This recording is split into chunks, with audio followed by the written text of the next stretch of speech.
Hello, hello, everybody coming in. I am doing a couple of tech checks here. Hi, Grazia and Lisa, Lydia and Sophie, Tina and Vicky. Hi, everybody. Can you hear me okay?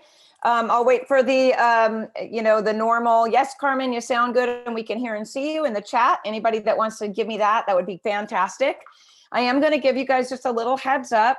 We've got some kind of crazy weather here right now. So some of my internet's been going in and out a little bit. I haven't lost connection today. Thank you guys so much for letting me know. But if it fades out for any reason you lose me, just stay put.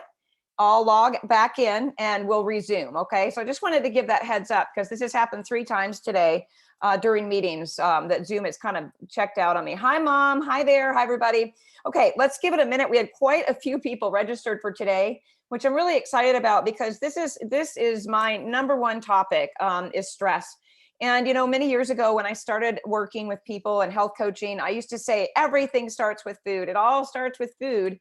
And then after, several years of working with hundreds of clients, found out that it really doesn't all start with food. The number one thing that we should be focused on is stress, working on stress first. And that's why I'm bringing this as the first of the 7 essentials to you guys today. We're going to move through all 7 of the essentials as we go through the next couple of months. And I'm starting with stress because when we are under significant stress, as you're going to see in this presentation today, pretty much everything else is null and void, right? You can be eating great. You can be going to bed at the right time. You can be doing all of the things right, the 7 essential things right. But if you are stressed out, it pretty much cancels out most of the efforts that you're doing. It can be supportive to continue to eat right and all of that, of course. But we want to start with the first most important thing. And that is the thing that undoes all of your hard work when you're trying to get well and you're moving through a healing journey. So a couple of reminders, the Q&A down there. Any questions that you have today, put those in the Q&A for me so I can track you. If you're a health coach and you're joining today to support the general public and the people that are wanting to keep things really simple and learn the basics of care, please say hello in the chat so people can recognize you. This is about bringing awareness to how important health coaches are, how they fill in the gaps, you guys, between practitioners and patients and clients, and how valuable they can be to bringing this kind of information to you. So what I'm really doing here today and through this series and these Wednesday webinars is to bring awareness to one of the most powerful tools for your toolbox that you can have in place, and that is a health coach. And one of the reasons why health coaches are so powerful, you guys, is because they allow you to make decisions for yourself. They want you to make decisions based on what's best for you, okay? That is one of the things that you're not going to find through a lot of practitioners today, even in the functional field. There's a lot of agendas out there, a lot of people pushing their ideas, their supplements, their protocol, their cookbook, their programs on people that aren't even eating whole food. It makes absolutely no sense. And health coaches understand this. They are here to empower you, inspire you, provide you with information that helps you to move forward in your journey in a way that feels good to you. So, I'm a health coach and have been for over a decade now. And I can promise you, I've worked with my own coaches. I can promise you that this is something that you want to stick around with and learn more about. So let's get started. I am going to turn my video off, turn it back on at the end to finish up our conversation, but I'm going to stop it so it doesn't distract me. And then when I share my screen here, I want to get the heads up from you guys that all is well and you can see everything. So I will check the chat before I start the process. So if someone could tell me, yes, Carmen, we see your screen, then we will get going with this. So just waiting for a yep, all is well. Awesome. Thank you, you guys. Okay, so starting there's this little bar menu thing always scooting around on my screen. Here we go. Okay. All right. So today we're talking about the 7 essentials. We did the introduction to the 7 essentials a couple of weeks ago. We brought Dr. Allen in to talk about labs and how important they are. Today we're talking about the first essential, stress perception, changing the way you see it so you can change the way you feel it. My disclaimer, I have to do this every single time. Boring, but true.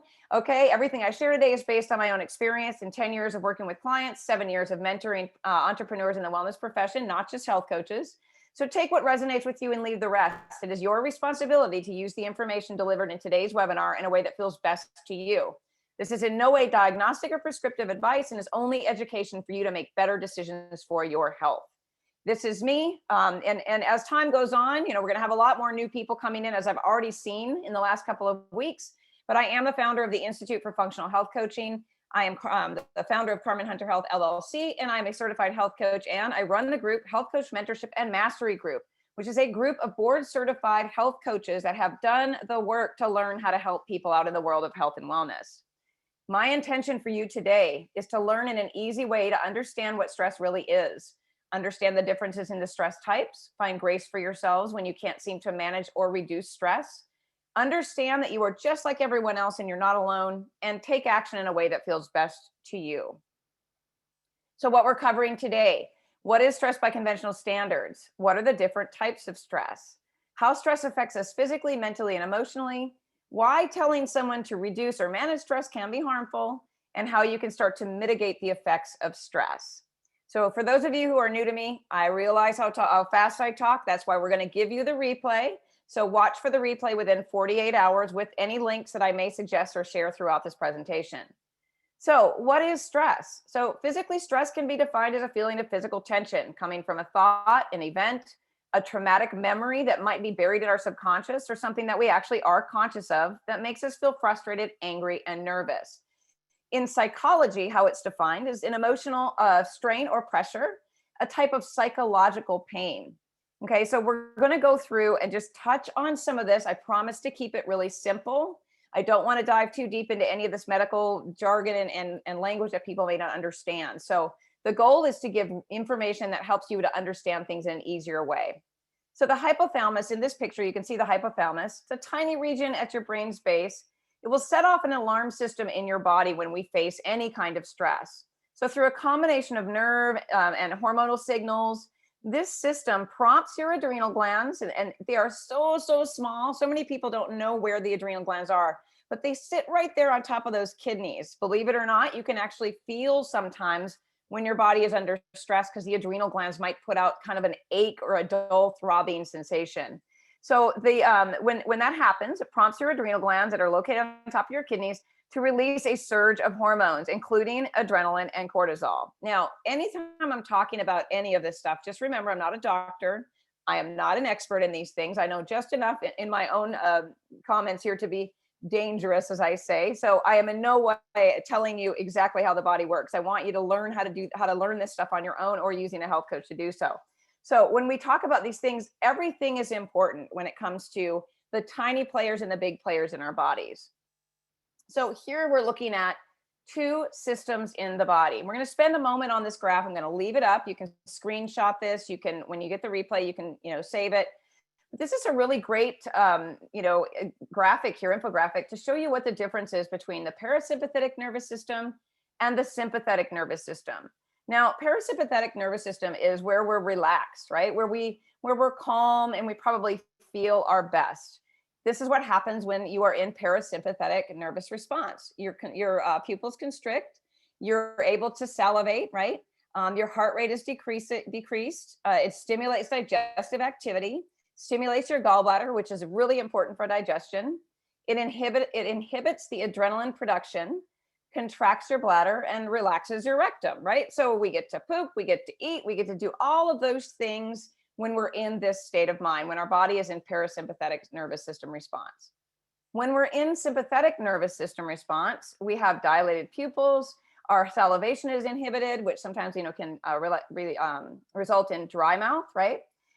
We have increased heart rate, our digestive activity is inhibited, our glucose release from the liver is stimulated, and then of course we have the epinephrine and norepinephrine release. Our bladder is relaxed, and then we have orgasm, ejaculation, contraction of the rectum, right? So when we are in that relaxed state, it's easier to eat. We want to have sex. Things just feel better, right? When we're in that fight or flight in the sympathetic nervous system response, we're on the run. We're trying to get away from something. So everything slows down and comes to a stop. That's one reason why when people are having trouble getting pregnant, we want to look at stress, because the last thing we want to do is procreate when we're under stress. And one of the things that is most affected is digestion, right? Because it's hard to digest when your body is not working properly when you're under stress. So we're going to talk for a minute about what is considered bad stress. So anything that is financially straining can be considered bad stress. A lot of times when people are talking about stress, they only think about bad stress. So a lot of times when coaches are working with people and we ask that question, what kind of stress are you under? People will say, oh, no, I'm great. We have money. My relationship is great. But as you're going to learn in just a moment, it's not just the bad stressors that cause problems. So relationship issues, health issues, past trauma and toxic thoughts, toxins in the environment, in the body products that we use in our homes, cleaning supplies, food intolerance and allergies are considered stressors in the body. And I want to stay here for just 1 second. And I want to touch on something. Many times people will say, well, I'm allergic to that. I'm allergic to gluten. I'm allergic to soy, or I'm allergic to dairy. An allergy and a food intolerance are very different, but the body can experience them as the same when it comes to stress. So most people are intolerating to a certain foods, right? They don't tolerate certain foods, but they're not necessarily allergic to them, right? So just remember that anytime someone has an allergy, like a peanut allergy that actually causes anaphylactic shock and can kill you, that's an allergy. A food intolerance is something that makes you uncomfortable and over time can cause problems if it goes on too long. Okay, then there's also the unknown subconscious stress. And these are the unaddressed traumas. These are the things that we may not be aware of that are causing problems in our body. And then, of course, chronic pain. Chronic pain is an absolute stressor. You can only deal with pain for so long before it actually becomes a serious problem and an ongoing thing that lasts longer.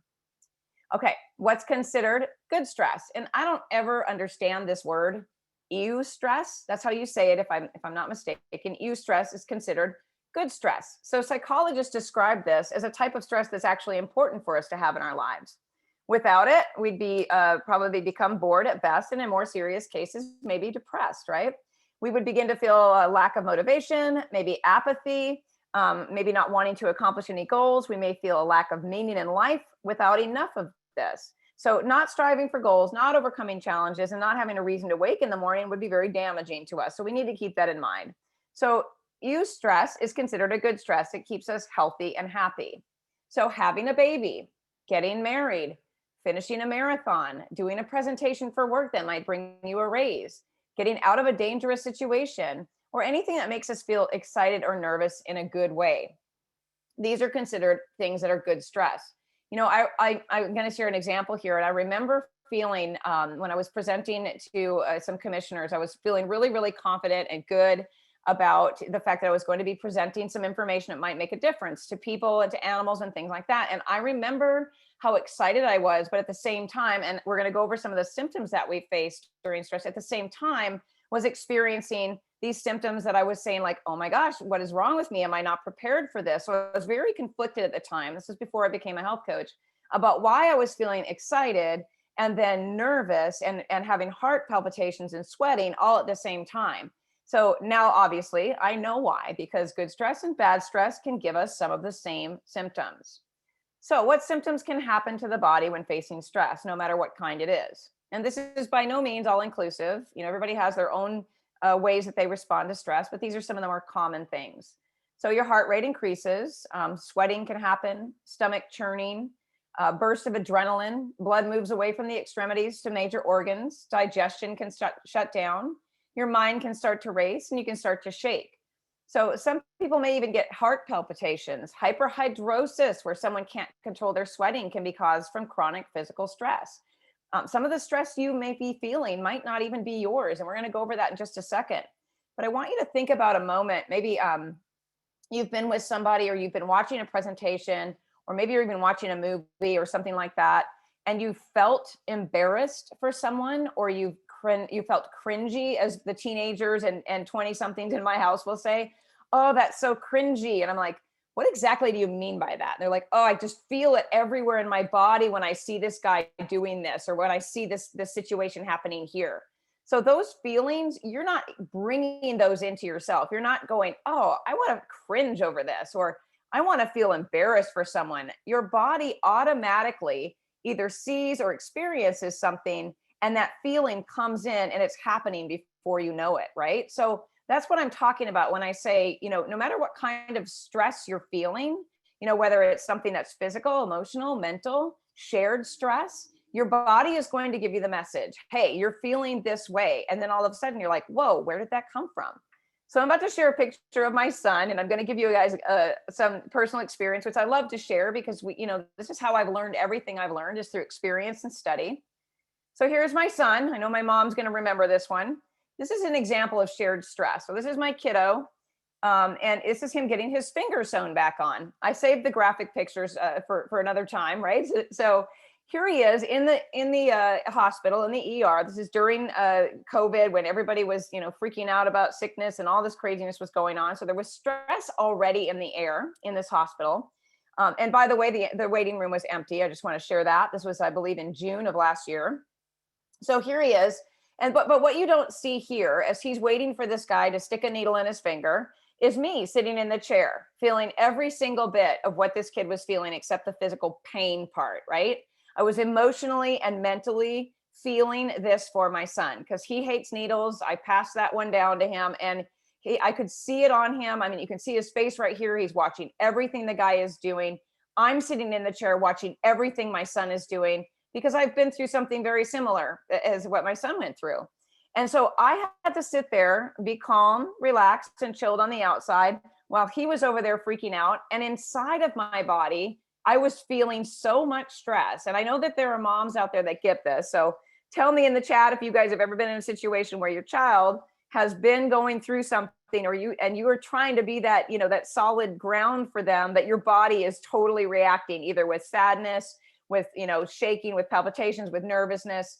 Maybe they're playing a sport like last night when I leaped out of my chair and didn't even know I was standing up before it happened. So shared stress happens with us, especially when we're parents or we're close to someone that we love. Okay, so many times we don't even realize that we're dealing with delayed stress response, either shared stress, delayed stress response, or delayed stress response in ourselves. So I'm going to tell you guys about a good example in just a moment, but how, many times people think they're fine, totally fine. Oh, we got through it. It was no big deal. I'm fine. And then all of a sudden they're out. Okay. They're out flat on the ground, passed out. The vagus nerve is taken over. Everybody's done. Okay. So two examples of this. One of them will be shared stress, and one of them will be, a delayed reaction to the stress that happens when you experience it. So that picture I just shared with you guys, he held it together. It was really great. No problem. After we got out of there, he had this, he got a little bit pale and he was like, whoa, I'm feeling kind of weird. I'm like, yeah, you probably just, the adrenaline's catching up with you. You're just coming, it's the post-stress experience. But another time, and I swear this child has a magnet on his head. He's one of those kids, he just goes all in on everything. Cut his head open on a filing cabinet, got staples in his head without numbing agent, took it like a champ, got in the car about probably 45 minutes after the getting stapled up. 2.5 hours after he hit his head, he had a panic attack. So I want to give you a timeline here. Hit his head, went to the ER, took so long to get him numbed up, stapled his head. He was awesome, got in the car. I'm going down the road. He turns totally white, starts to shake, has a complete panic attack, and starts to freak out. Okay. So what was happening there again is a delayed stress response, right? And that's what happened to me as well when I was witnessing something that happened to him as a child. I got through all of it. I mean, I was like taking care of him, got him to the hospital an hour away. He got stitched up. 4.5 hours after it happened, I passed out. Well, I didn't quite pass out because they caught me and gave me orange juice, but I was about to hit the floor. So you guys, stress is so powerful. When adrenaline floods the system, the effects of this can last for hours and days, sometimes even months if the body is not in a good condition to be able to handle stress. That's why it's so important that we're talking about this today. So here's what not to do when someone is experiencing extreme stress. Don't tell anybody to calm down. Oh my gosh, I know that you guys have probably experienced this. If someone tells me to calm down when I'm under stress, I look like this guy right here, only worse. I'm like, do not tell me to calm down, right? I don't like to be told to calm down. I need to go through the motions of experiencing stress, right? Sometimes we have to go through those feelings to it's almost like a release. It has to leave our body so it doesn't stay trapped in our cells. Another thing not to do, you really should manage your stress better. Oh my gosh. Okay. So first of all, we don't live in someone else's body and they don't live in ours, right? So to tell someone that they need to do something better is just maddening. At least it is to me. And you guys, please be talking, share in the chat if you've ever been through something like this where you wanted to throat punch someone who said that you need to manage your stress better when you're doing everything you can to even get through the moment, right? So, and then saying anything that's related to reducing stress. It's nearly impossible today, as I talked about in the introduction to the 7 essentials, to reduce or manage stress. So that's why we've got to start seeing it differently. And we're going to get into that in just a moment. So I do want to go through, and the reason I'm staying on this when it comes to being in the space with someone that is experiencing stress. And also, I want you to think about yourself experiencing stress so you can share these tips with someone that may share space with you to help you to better navigate the things that are coming your way. Everyone is under stress right now. Everyone is dealing with some crazy stuff. So reminders again, when you are in a stressful time with others, on your part, for your part, getting mad or worked up makes things worse for that person. Somebody in that relationship, like this woman with this other woman here, needs to maintain some calm, some sense of peace so that other person can start to calm down. And I'm going to show you why in a moment, how this is so powerful. Try to manage your emotions as much as you can on the outside to get through that stressful moment. You know, even if you've got to do some of the tips at the end of this webinar, you know, just to maintain yourself, it's really helpful for the person that's going through a hard time. Remind yourself of what is yours and what is not. And as we talk and we go through this, we're going to talk about boundaries because they're so important. When we have leaky boundaries, we are like little sponges and we take on everyone else's energy and emotions. Very, very damaging for us. Okay. So remember what's yours and what's not. And just remember that sometimes all you have to do is hold space for someone. And when I say hold space, that means just be there. That means just sit there. That doesn't mean try to fix it, you know. And again, you know, we have that thing where we've got men in the world that want to fix things for women and women that just want someone to sit there, right? And be there. So just remember that sometimes just sitting there is good and helpful for someone. It is not up to you to tell other people how to feel. It is not up to you to tell other people how to handle things. So saying things like, you shouldn't feel so stressed, can really make someone feel like their emotions or their responses are not valid. All right, so I loved picking this picture today. I was trying to come up with a picture that showed you, a graphic that showed the heart's energy and what it really looks like. The heart's energy is said to reach about 3 feet outside of the physical body, and it can be detected in another person sitting nearby, literally in an ECG, so an electrocardiogram that monitors the heart. That is how powerful the heart's energy is. So when you're sharing space with a person whose heart has a healthy heart rate variability, which I'm going to teach you about in just a moment, when you're sitting near someone with that, it can really calm somebody down. So whether you're the person that has a healthy heart rate variability or someone in need of someone with that, just remember that just sharing space again with someone with a healthy heart rate variability, that's hard for me to put that together, can be helpful. So what is heart rate variability and how can it be helpful? We'll talk about this for a moment here. I first learned about this term probably about 10 years ago when I was trying to get my own stress under control, when I was building a business and I was trying to manage, like, how do I be that stay-at-home mom and the entrepreneur and the wife and run the house? How do I do all of that? I mean, and this is where I learned that reducing it and managing it is impossible, but seeing it differently was very helpful for me. So, you know, I had to learn that there was a different way on how to manage this. So I learned about heart rate variability, which, and this is from eliteheartratevariability.com, and I'll plug that into your replay so you guys can check it out. But while heart rate will focus on the average beats per minute, right? When we're exercising, we use that to monitor how high, how we're doing performance-wise. Heart rate variability, HRV, measures the specific changes in time or the variability between the successive heartbeats. So generally, a low HRV, less variability in the heartbeat, indicates that the body is under extreme stress, maybe from exercise, psychological events, internal and external stressors. Higher HRV, greater variability between heartbeats, usually means that the body has a strong ability to tolerate stress and is strongly recovering from prior accumulated stress. So at rest, a high HRV is generally favorable and a low HRV is unfavorable, really quite the opposite when it comes to what we're thinking about performance-wise, right? When you're in an active state, A lower relative HRV is generally favorable, while a high HRV can be unfavorable. So inactive state is the opposite. So we're going to touch on the autonomic nervous system for just a moment, because it's one of those things that can be pretty precisely measured. It is tied to every automatic process in the body, and it comprises of two main branches that control the body's stress and recovery processes. It regulates your blood sugar, your body temperature, your blood pressure, your sweat, your digestion, and so much more. And using HRV to gain an understanding of this, of the state of your autonomic nervous system, the one that automatically responds at any given moment, is a really big advantage when you're tackling goals, obstacles, measuring progress or performance. So this is straight out of the site, the Elite HRV. It can be used as a daily check-in with the body to determine its readiness to tolerate stress on a given day. So in this regard, HRV is commonly used to optimize and individualize training programs based on a person's readiness or recovery state. Also, HRV can be used to determine how various lifestyle choices are affecting health and performance by trending HRV and the correlated events over time.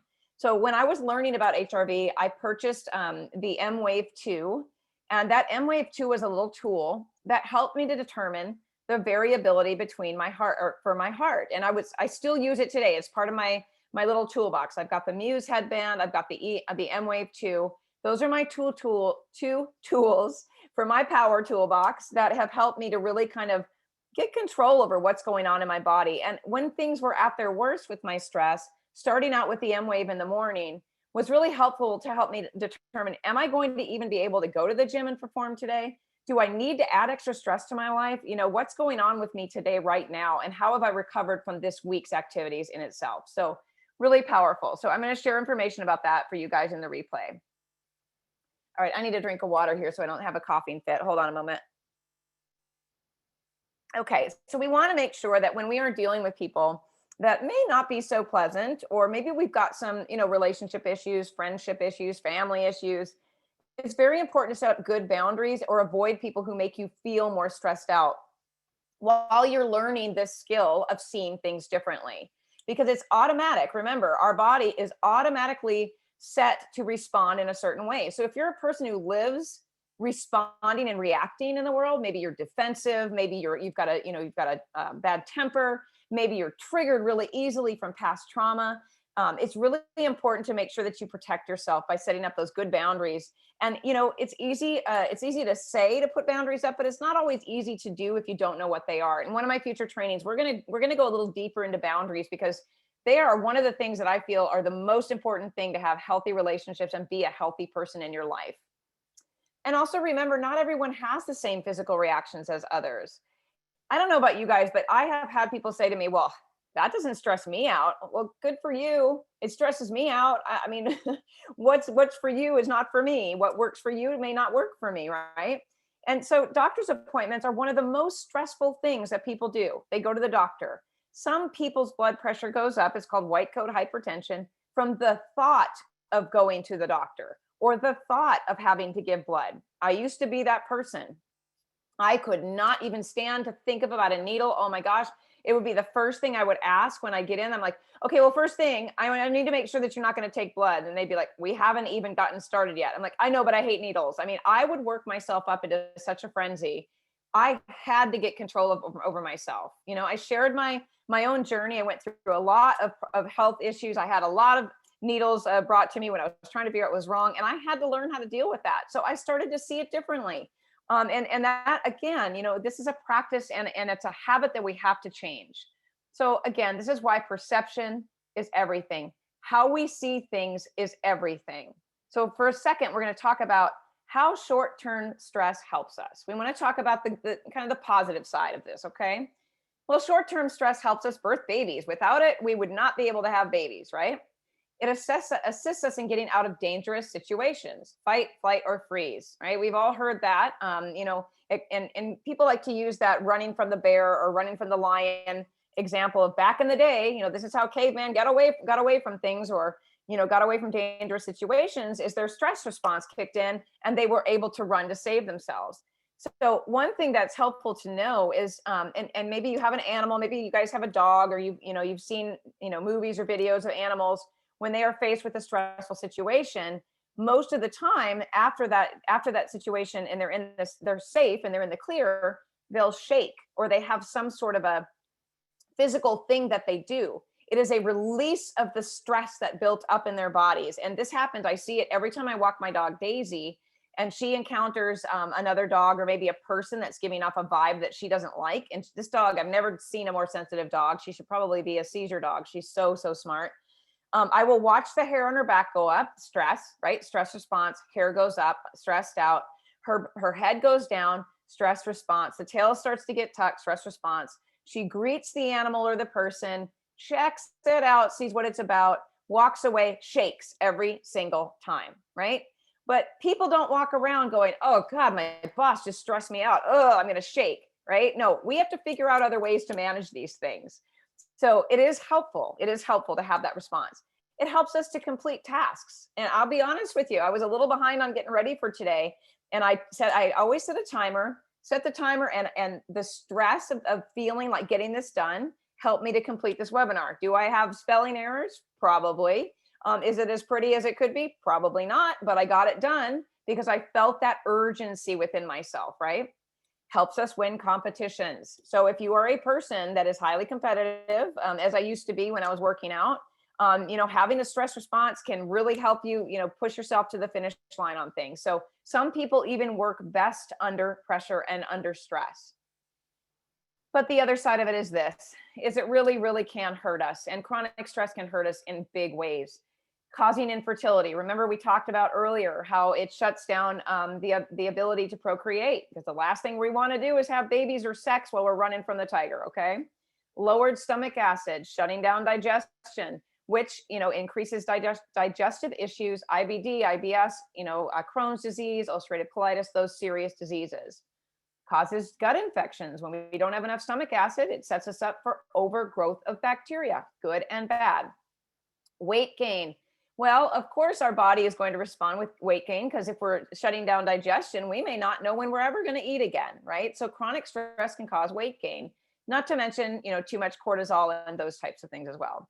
Heart disease. And again, heart disease is, I'm not an expert in heart disease, but if we go back to thinking about the heart and the energy that it puts out, when we are constantly bombarded with stress, it's really hard for our body to get in that good heart rate variability state, putting out good energy. So of course, what could be the result of that is heart disease. Diabetes, we talked about how our blood sugar, it can raise blood sugar when we're under constant stress. I've seen this happen on a glucometer for myself and some of my clients. They've been told they have type 2 diabetes and their blood sugar is too high. And I'm like, get a glucometer, which is one of the tools I told you guys about in our introduction. Get a glucometer and tell me what's going on for the week. Let's do some testing with that, and let's see. Blood sugar was always high during stressful times, every single time. So I've seen this. I know that it happens with myself, and I've seen it in my clients. Insomnia. So cortisol goes up when we're under too much stress. Cortisol competes with melatonin, which is our sleep hormone. When we talk about sleep in one of our essential series here, you guys are going to learn more about that. So of course, insomnia slides in there. Cortisol is high, melatonin's low, and we're awake. And not to mention the rumination that goes on when we think about all the stressful things that are in our lives. Depression, of course, because our gut is affected, which is where most of our serotonin is made, right? 80% of it. So of course, our feel-good hormone and our feel-good neurotransmitter is going to struggle from this. And then anxiety and panic disorder. So when the body doesn't turn off from chronic stress, this is what can happen. And there's a lot more that can come along with it as well.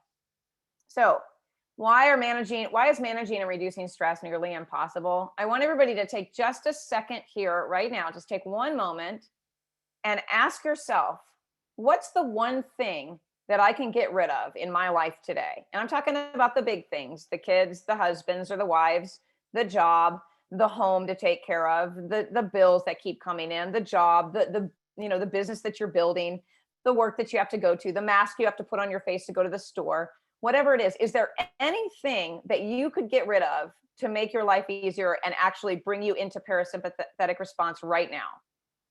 Because if you can think of one, fantastic. Why haven't you done it yet? And why are you here? Right? So I just want to make that point that it's really, really hard to say, well, I could put my kid on hold, or I could put my spouse on hold, or my job's not important, or maybe that bill can wait. So what would it be like? We're going to talk about what would it be like if we could see things differently. So the butterfly is a symbol of freedom, right? So if we could see things differently, we would have so much more peace. We would be less reactive to every little thing, much more able to accept criticism, much less defensive in our lives. So that means we would be less reactive, setting off those internal alarms. We would have better sleep because cortisol wouldn't come in and steal our melatonin. We would have a better sex life because we would be in parasympathetic response more often, right? Again, same thing with improved digestion, happier relationships. I mean, how many times have we taken our stress home and taken it out on our spouse or our kids? Or how many times has someone brought that stress into our lives when everything was going great at home, and the spouse or the partner or the kid comes home and they've had a bad day, and all of a sudden you're in shared stress response. You're picking up on that energy and you're feeling it, right? So our relationships with others would be better if we learned how to see things differently. We would have more time. And you're like, well, how would you have more time? Because when we're in a negative state of mind, when we are pessimistic, when we're negative, when we're ruminating, time flies by because our minds are so focused on all the things that are going wrong. The next thing you know, you've lost a half an hour, 45 minutes or something like that you could have been productive if you were in the right frame of mind. More energy. Oh my gosh, this is 100% true right here.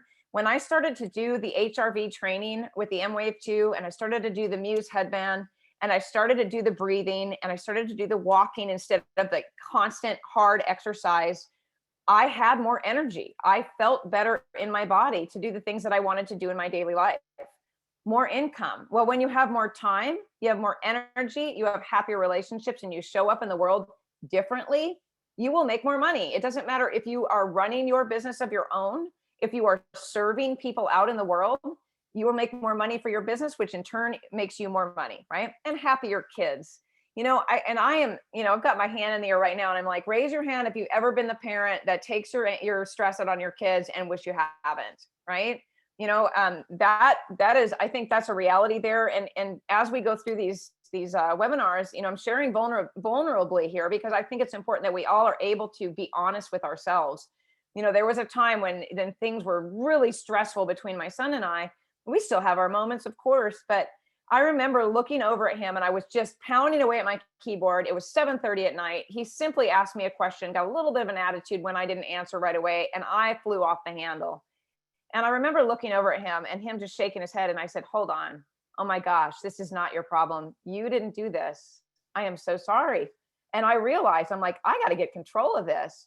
And he even, when I got up and hugged him and he was like, thanks, mom, happier kids. Came down 10 minutes later, different kid. I was a different mom. So just remember that everything that you put out affects the people in your space. You are 100% responsible for the energy you bring into a room.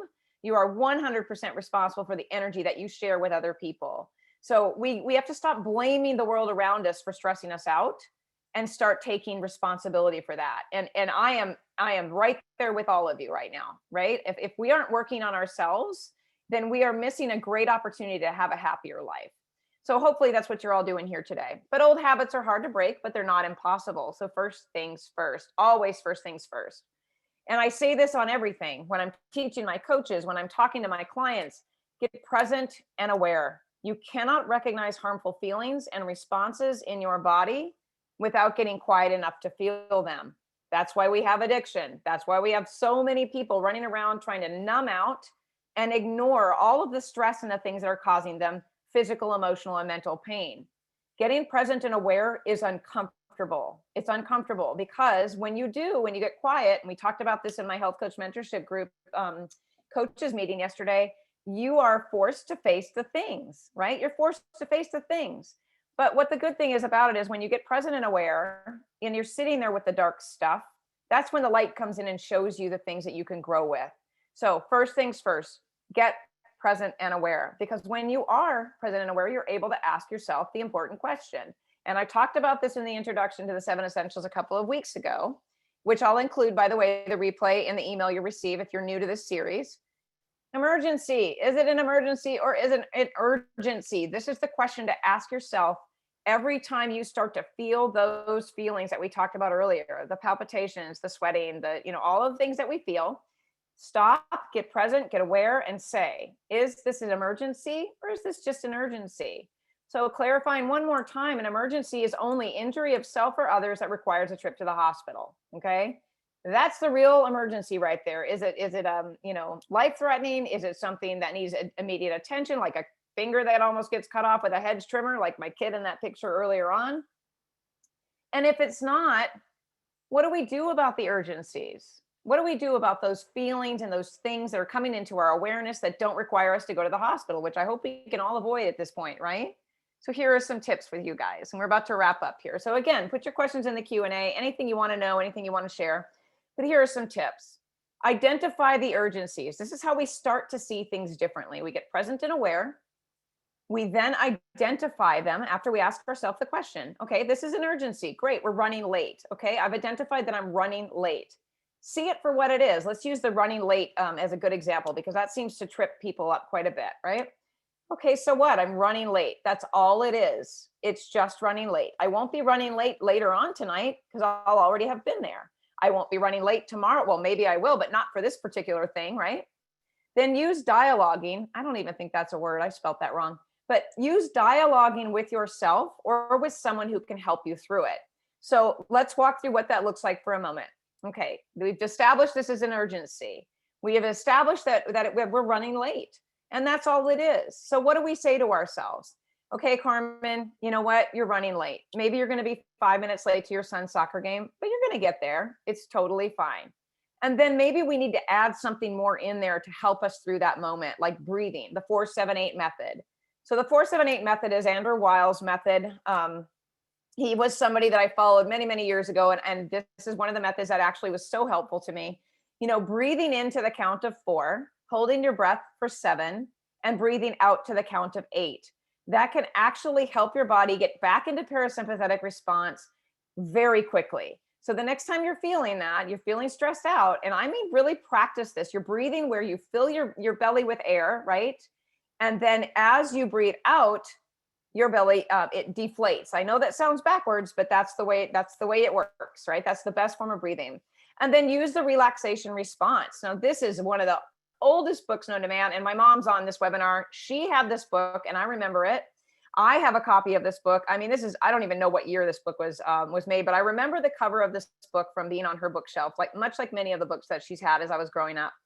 So the relaxation response is a really helpful way to turn off the fight or flight response and bring the body back into the pre-stress levels. And Dr. Benson describes this as a physical state of deep relaxation, which engages the other part of the nervous system, the parasympathetic response, which is what we talked about earlier. And research has shown that regular use of the relaxation response can help in any health problem that is exacerbated or caused by chronic stress, like fibromyalgia, gastrointestinal ailments, insomnia, hypertension, anxiety, and other things, right? So, this, and I'll share the link for this book in the replay as well. But the other thing is get some support.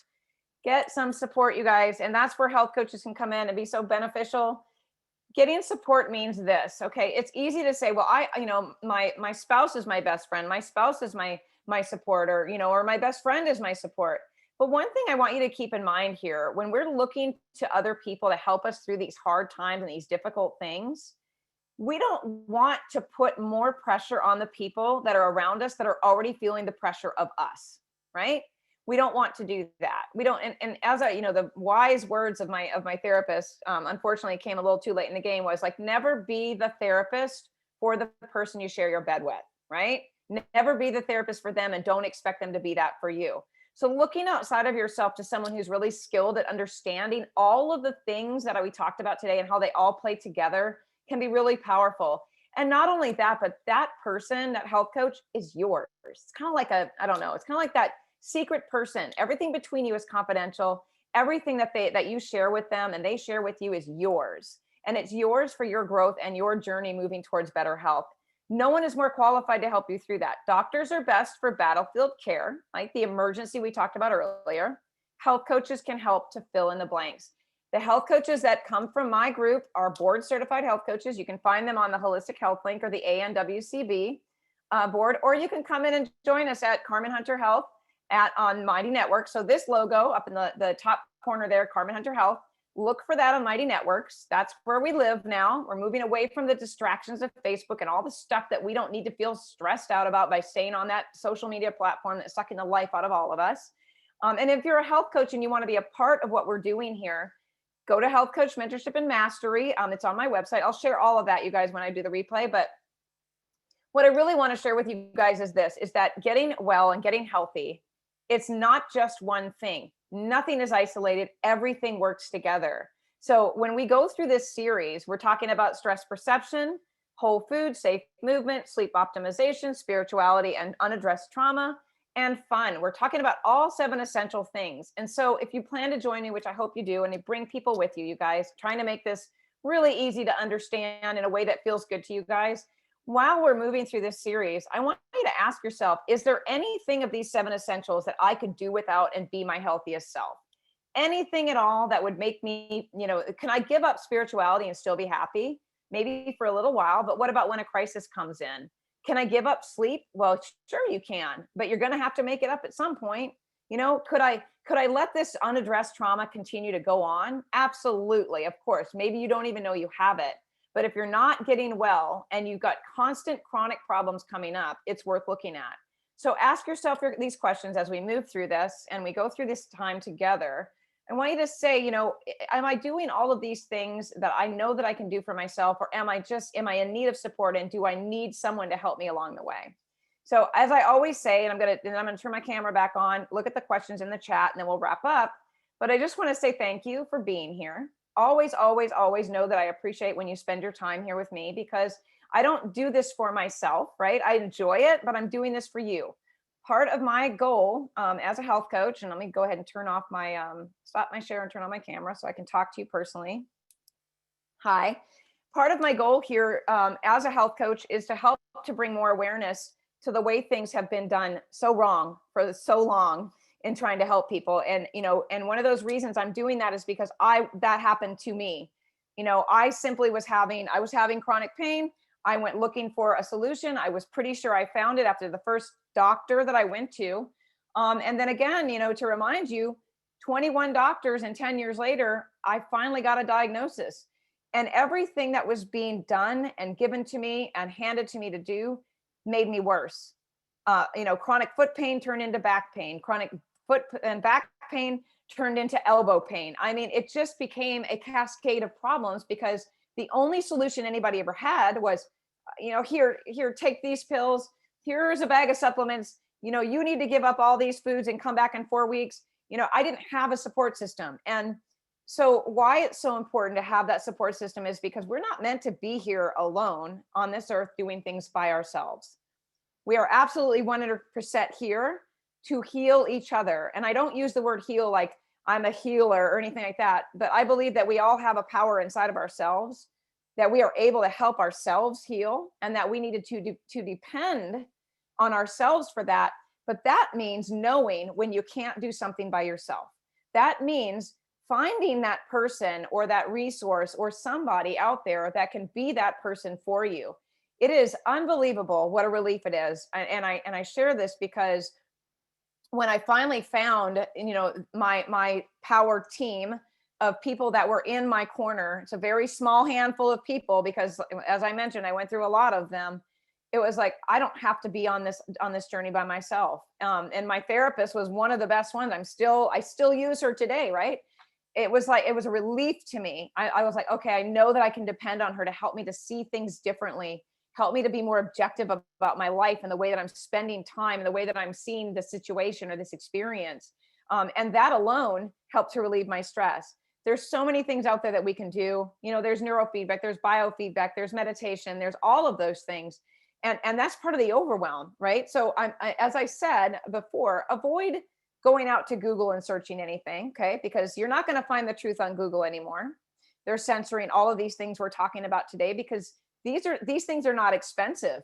Going out and exposing your arms and legs to the sun to increase your vitamin D doesn't cost you anything when the sun is out, which it's not today.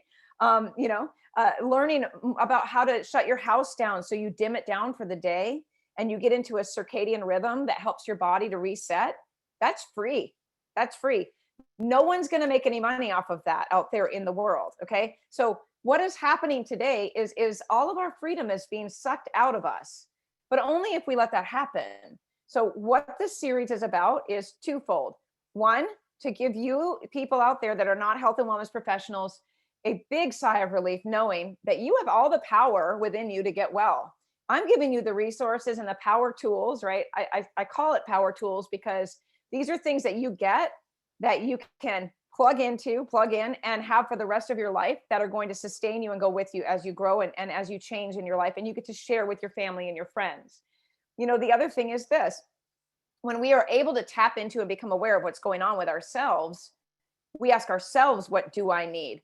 Can I do this on my own? Have you been known to go on trendy diets, fall off the wagon, and then get disappointed and shame yourself and all the other things that go with it? I cannot wait to do the series on trauma. Oh, it's one of my other favorite topics is trauma and boundaries and attachment. We're going to dig into all of that too. But you guys, we have to remember we're here to heal each other. We heal in relationship with others, whether that is the person that lives with you, a person that's your friend, your parent, a person at the grocery store. You guys, every relationship and connection we make is an opportunity to heal ourselves and to share that 3 feet of heart energy and share others as well. But we can only do that when we get back into our shoes, right? Get grounded into the world that we live in, accept responsibility for ourselves, and then make decisions like hiring a coach, ordering a book, getting a Muse headband to meditate, whatever the choice is that makes you feel more powerful within yourself. Okay. So I'm going to look at the chat, see what's going on, and then we will wrap up. Bonnie says she can't hear me. It looks like everybody else can hear me. I'm not sure why.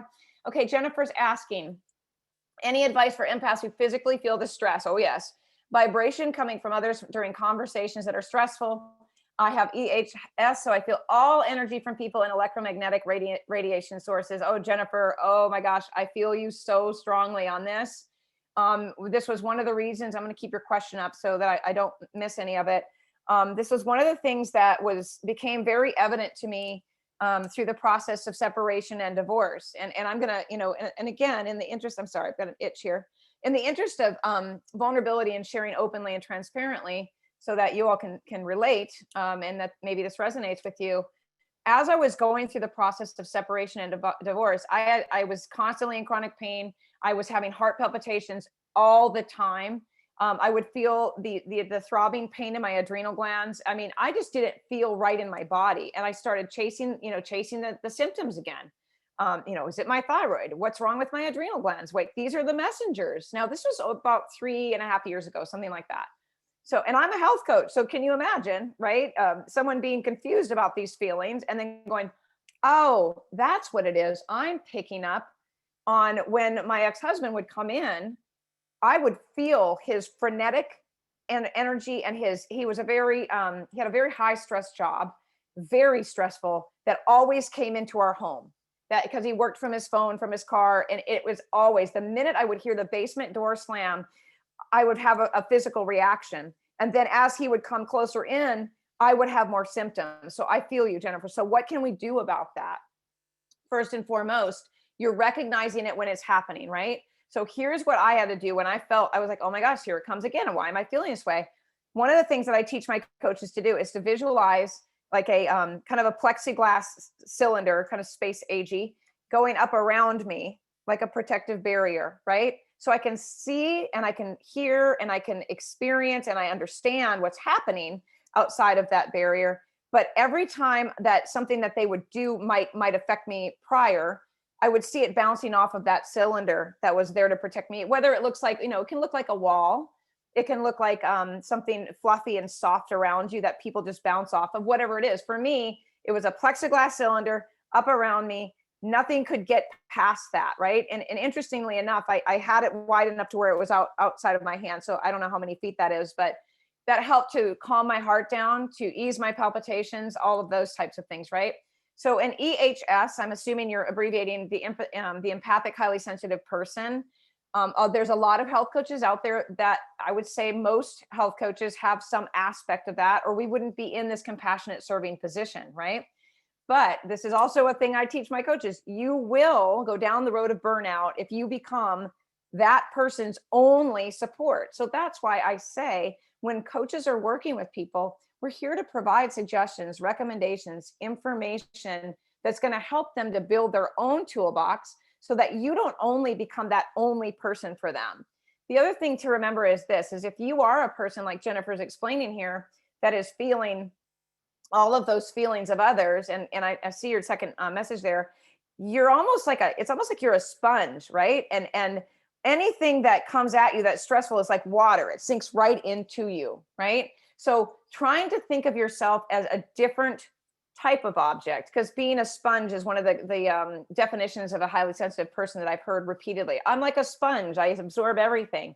Try to see yourself as something that's not so porous, right? Something that might be a little stronger, more defined, maybe concrete. So when I talk about boundaries, this is a very powerful thing, Jennifer. If you or anyone listening here, if you have leaky boundaries, when I say leaky, that means we have holes where people continually keep coming in and affecting us. Then one thing to do is to think about maybe a concrete wall that goes up around you. And when I talk about boundaries, I say build them high, build them wide, dig them deep, and make them out of concrete. Because sometimes that's what it takes for the people in our lives that are constantly affecting our energy to get the point. Maybe you just don't want to hear anything, you don't want to see anything, and it's too much for you physically. Concrete is a fantastic way to see that deflecting right off of you. So that can be a powerful thing to do as well. Visualization. I remember the first time I did a visualization tape. I'm dating myself here. It was an actual cassette tape that I plugged into a Walkman. Oh my God. It was by Shakti Gawain, Shakti Gawain, Gawain. I'm going to write myself a note. I'll share that resource with you guys. Shakti Gawain. And she was talking about visualization, how powerful it could be. And I didn't get it at first. I was like, I've listened to this thing 5 times and I don't get it. But I was tenacious enough to continue because I knew that had been brought into my awareness for a reason. And sure enough, I had to get in a present and aware state to even be able to hear what she was saying, because I remember the time that I finally got it. I was sitting quietly in my room. I didn't have to work. My roommate was out of town. The cat was sleeping. I was completely quiet. And only then was I able to understand how visualization really worked. So that's another one. It's called creative visualization. I think that's what it is. Jennifer says, you read my mind. This is all coming from my husband, who's a lawyer with an extremely stressful job working from home. Yeah. And I feel you because mine would come home, he'd be gone all day, but by gosh, it was 4 or 5 hours of yelling and even being in the car to go out to dinner. Sometimes I would just sit over there jumping the whole time because the yelling and the screaming. And again, I mean, there's a lot that he probably could have done to mitigate that, but also there's a lot of blame I can't put on him for that because of the highly stressful position, like your husband is an attorney. So there's a lot of things that you can do. You just got to play with what works and feels best for you. So I hope that was helpful. Yeah. It's tough. It's tough living with and sharing space with people that are highly stressful. And I've been known to be one of those people. Okay. So I'm just going to glance at the chat and then we'll wrap it up. Wow. I must have talked fast, right under the hour there. Okay. Yes. I see I see some coaches in here. Fantastic. Board certified holistic natural wellness coaches. You guys, some of these people, oh my gosh, they outshine some of the best functional and conventional doctors I've ever talked to are my board certified coaches. So smart. So smart. Yeah. Leslie says I've been there and done that with the son sewing the finger back on. So funny, Leslie, that you say that, because my son cut his finger and my nephew cut his finger and I had cut my finger and my son goes, this must be genetic. This must be a genetic thing. We've all cut the same finger. I'm like, that's not how it works. It's called klutzy, right? Shared stress with children. Yeah. My son was on life support in the ICU after a car accident. Oh, Cheryl, I cannot even imagine that. I cannot imagine that. Yeah. And you guys are just sharing. I appreciate you sharing all this. Yes, thank you, Jane, to sharing the Boundaries book by Cloud and Townsend. I'll definitely plug that into the replay as well. Lydia says, I shake out my whole body on a vibration plate. Yep, you can do that. That's a great release for stress for sure. 100%.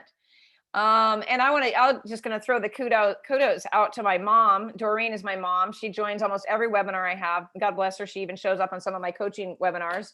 She should probably think about being a health coach, because I have a school you could go to, Mom, for people that are your age and are coming into their power. But I just want to say, she raised us in a holistic way. There's so many things that she taught us growing up are the things, that have come back to me today. Like I shared that book with you guys. So, there's many things that maybe we've forgotten about that we were taught by our parents as we were growing up, and we let our life kind of get in the way, because back then, and I'm not trying to say she's this old person, because she looks younger than most 55-year-olds, but she's in her 70s. And back in the day, it was, we were in the gardens. We had phones plugged into the wall. We fought, like, as we talked the other day, we talked about fighting over who got to use the phone longer, right? So many things that we learned, and I'm 50. So many things that we learned growing up. We need to think back. What was life like back then when we hopped on our bike, and our kids hopped on their bike and took off down the road without a phone, without any connection to media? And those are the things, you guys, that bring us back into parasympathetic. Those are the things that we need to remember. And I'll share another thing. I remember my mom had a rebounder. Y'all know what a little mini trampoline is, a rebounder. We used it to jump off of that onto the couch cushions back then. But I have one right now. That stimulates your lymph system. It helps you to release toxins. So let's just remember for a moment, life wasn't always this way. We didn't always have this fight or flight. We didn't live in that space. All the marketing, the media, the social media, all the things around us have created this for us. It's our time to stop letting this continue to take control of us and have control of us, our minds, our bodies, and everything else. We're not going to get this right overnight. It's never going to be perfect. It's a constant work in progress. We need people in our toolbox and things in our toolbox to help us to continue to move forward as we learn and grow. Okay. Even if it's a rubber band on your wrist, for God's sake, maybe it's, we don't set our alarm on the phone. Maybe we snap ourselves in the arm to remind ourselves to get up from our office chair. I don't know what it is, but we got to get back to a simpler way of living again, back when we didn't have all this craziness. Yeah. Oh my gosh, Jane, I didn't even see your comment. That is crazy. My shake is to jump on my rebounder. Wow. Okay. Talk about being in sync right now. Yes. Yes. You're welcome, Mom, for being here, for you and Lisa as well. Thank you so much. Yes. And I'm happy to be your support system as well. I'm going to read this, Leslie. One of my clients had a traumatic experience with their child going to the emergency department. And I see why now. This thing keeps resorting to panelists. Which was a trigger for panic attacks. As an FDN practitioner, I found she had food sensitivities, gluten and other, dysbiosis, overgrowth of bacteria, mineral imbalances. It takes some time to correct these things. She's meditating, breathing, and doing EFT, emotional freedom technique, right? And EMDR with a psychologist. Fantastic. So, and those are the things. This is a thing a health coach can do for you. They can tell you about all of these things that work and what not to waste your time on. Bonnie, I'll share the links for you guys in the replay for the Muse headband and the M-Wave 2. And yes, Sensitive is the New Strong is a great book by Anita Moorjani. Didn't she write the book Dying to Be Me or something like that? Fantastic book. Grazia says many psychological health issues such as depression and more can be reversed once dysbiosis is addressed. Absolutely.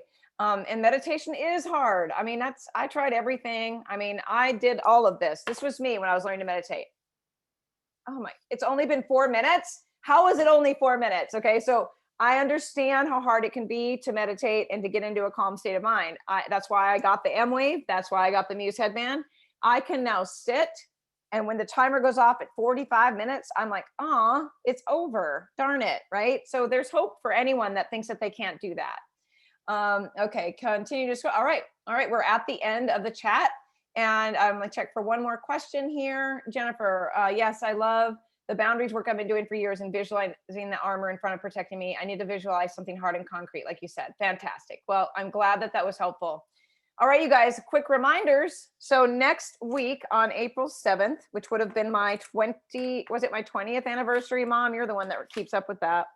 March the 7th, I can think of no better way to spend my time than with you guys talking about what not to do to end up in the ER. We are bringing in, Dr. Allen back, who talked to us about labs, you guys, of yourlabwork.com. He's an ER MD, okay? if you missed the talk, you guys, it's fantastic. He's so awesome. He's more than willing to give.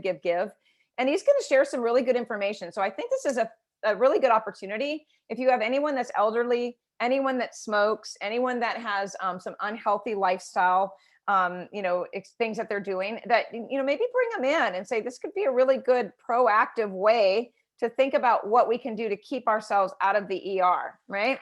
Okay, and then we're talking about the second essential on Wednesday the 14th, and that is whole food. I'm going to try to keep these webinars at an hour and 10 minutes to keep them palatable for you guys. But these are big topics, really big topics. So, I don't want to go too in depth. I want to keep it as simple as possible. And last but not least, so I'll say this, 2 things. I'll share the how to find a health coach, you guys, a board certified health coach in the replay. For health coaches that are interested in coming into this world we're creating, where we're making a difference without all of the stuff in the world out there, the funneling and the marketing, all the difficult things, I'll share that link with you guys as well. Please mark your calendars, bring people with you. And most of all, you guys, try to move away from those stressful thoughts and emotions and really get a handle on what it is that's most important to you and brings you joy. When you get quiet, those things tend to come in as well. Okay. Join me on Mighty Networks. Come on over. There's no distractions, only good stuff. Yeah, have a good talk and a walk with God. Absolutely, Mom, 100%. Come over to Carmen Hunter Health on mightynetworks.com and send me information. Guys, drop me a line, carmenhunter@protonmail.com, and share what you think about these webinars and this information I'm sharing with you. I'd love to hear from you guys. All right. Have a great rest of the day. Thanks so much for being here. Bye now.